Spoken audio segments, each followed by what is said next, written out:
नमस्कार, मैं आपके साथ रश्मि श्रीवास्तव और आप देख रहे हैं सी न्यूज भारत। वक्त हो गया है खास खबर का।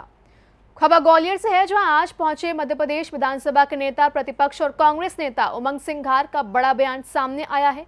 मीडिया द्वारा पूछे गए सवालों का उन्होंने क्या जवाब दिया, आइए आपको सुनवाते हैं। शहरियों के विरासत का म्यूजियम पे ताला लगा हुआ, गुजरात की कंपनी ने ताला लगा रखा है। तो बी डी शर्मा बताएं कि शहरियों के म्यूजियम को, उनके संग्रहालय को रोकने वाली भारतीय जनता पार्टी है कि कांग्रेस है? शहरियों को अगर घास की रोटी खाना पड़ रही है, क्यों? अगर शहरियों को वहाँ पे विस्थापन हो, वहाँ के आदिवासियों को, तो 20 साल के अंदर भारतीय जनता पार्टी ने क्या करा बताएं? B D Sharma.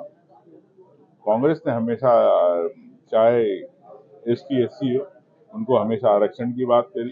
कांग्रेस ने हमेशा उनको मुख्य धारा में लाने की बात करी। तो निश्चित तौर से मैं समझ सकता हूँ कि अगर 20 साल में अगर विजयपुर में विकास नहीं हुआ, उस क्षेत्र के अंदर विकास नहीं हुआ, तो भारतीय जनता पार्टी सीधे सीधे जवाबदार है।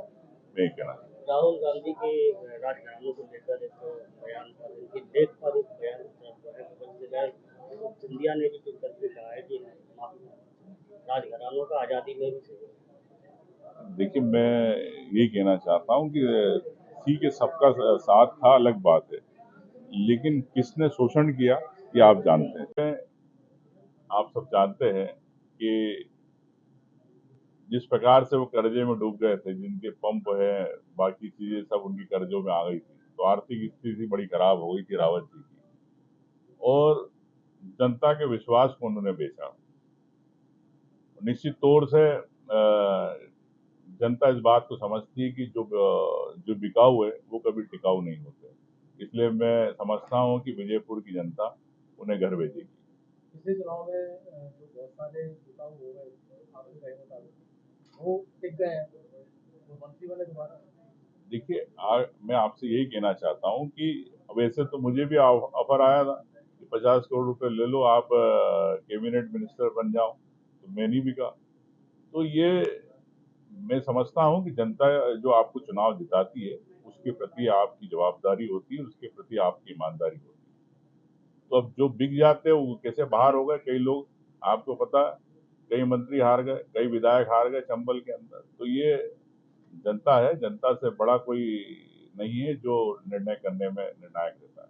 अभी आपने कहा कि बहुत सारे भ्रष्टाचार हुए पिछले 20 साल में, लेकिन कांग्रेस के जो पुराने नेता रहे, नेता चक्रवर्ती रहे, गोविंद सिंह और तमाम सारे बड़े बड़े दिग्गज नेता रहे, वो एक भी आंदोलन जनता को साथ में लेके खड़ा नहीं कर पाए 20 सालों में। क्या कारण रहे कि बिल्कुल पूरी तरह से जनता के बीच आप लोग नहीं जा पाए? देखिए, मैं आपसे ये कहना, जनता ने आपको स्वीकार नहीं किया। 20 साल में कई साल तो हमारे सिंधिया जी यहाँ पे राज करते रहे, तो ये तो सवाल उनसे होना चाहिए कि उन्होंने क्यों नहीं आंदोलन किया।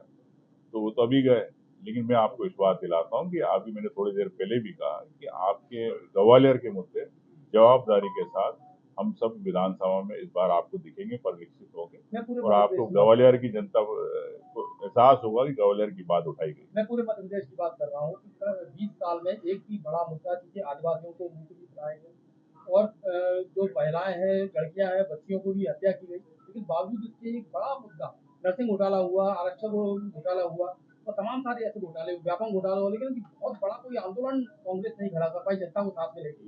देखिए, मैं नहीं, ऐसा नहीं है। किसानों को लेके कई बार आंदोलन हुआ, व्यापम को लेके कई बार आंदोलन हुआ, नर्सिंग को लेके हम लोगों ने विधानसभा उठाई, लेकिन सरकार निरंकुश है, सरकार नहीं चाहती। आपकी जानकारी के 2013 से लोकायुक्त के प्रतिवेदन सरकार ने अभी तक नहीं दिए, पटल पे नहीं रखे। प्रदेश की जनता क्यों नहीं बताना चाहती कि हजारों करोड़ के प्रदेश में घोटाले हो गए, लोकायुक्त के प्रतिवेदन क्यों रोक के रखे? सरकार बताए, सरकार डरती है, क्यों डर रही है सरकार? तो ये घोटालों की सरकार है, नहीं चाहती कि जनता के सामने विधानसभा के पटल पे आए, लेकिन हम लोग इसकी मांग भी करते और इस बार भी करेंगे, गई बार भी करी। लेकिन आप समझते हो कि लोकतंत्र नाम का रह गया, यहाँ पर सीधे सीधे एक नाजीवाद चल रहा है, जो हिटलरशाही चल रही, मनमानी चल रही, जो भ्रष्टाचार को छुपाने की बात करते, ऐसी भारतीय जनता पार्टी सरकार है।